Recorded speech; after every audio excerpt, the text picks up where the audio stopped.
सजन तुझी सिक में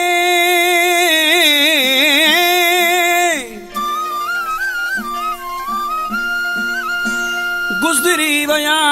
साल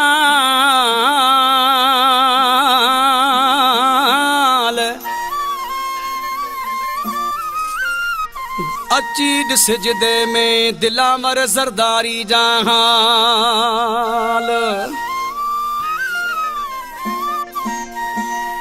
मिलन थियो वा महाल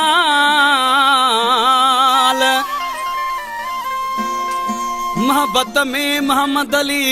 ज़रदारी चए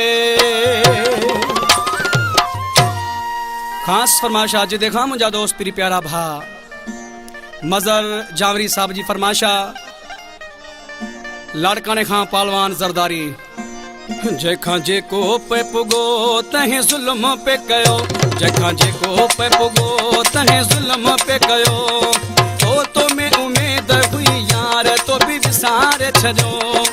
ओ नथो लहे का सार तो बि विसारे छॾियो जंहिंखां जेको पे पुगो तंहिं ज़ुल्म पे कयो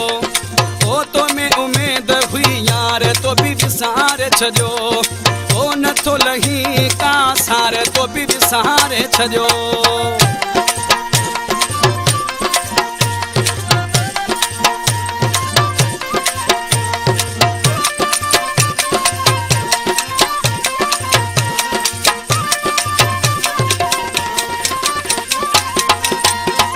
दुख न मथा मुखे दुख मिलिया आहिनि यार न चई सच हलिया आहिनि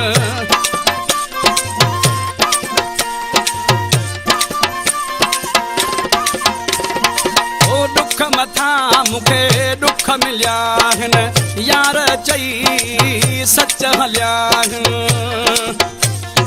ओ कैसा कयूं हाणे हाल तो बि विसारे छॾियो ओ कैसा कयूं हाणे ॻाल्हि तो बि विसारे छॾियो जंहिंखां जेको पे पुगो तंहिं ज़ुल्म पे कयो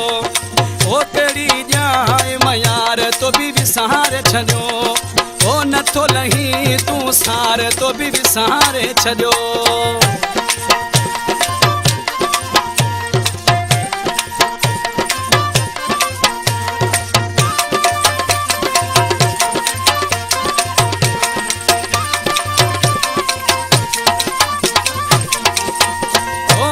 छॾाई मूंखे अबानो मूंखे कयो तो आहे बेगानो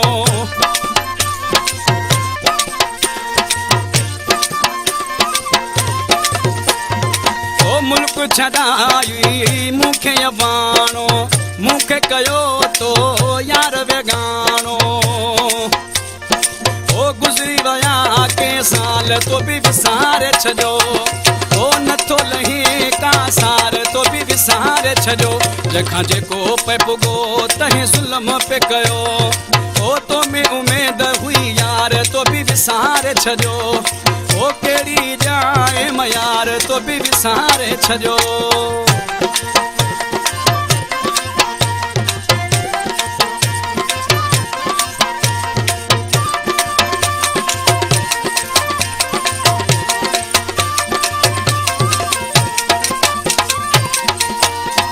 मोहम्मद अली पंहिंजे मुक़दर खे चो ज़रदारी हाणे भल वेठो रो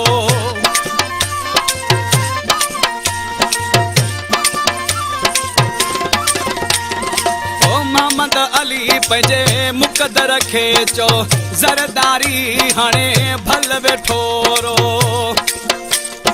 ओ रांधण में हली ॻाल्हि तो बि विसारे छॾियो ओ कहिड़ी यार तो बि विसारे छॾियो जंहिंखां जेको पे पुगो तंहिं ज़ुल्म पे कयो ओ तो में उमेद हुई यार तो बि विसारे छॾियो ओ नथो लहे का सार तो बि विसारे छॾियो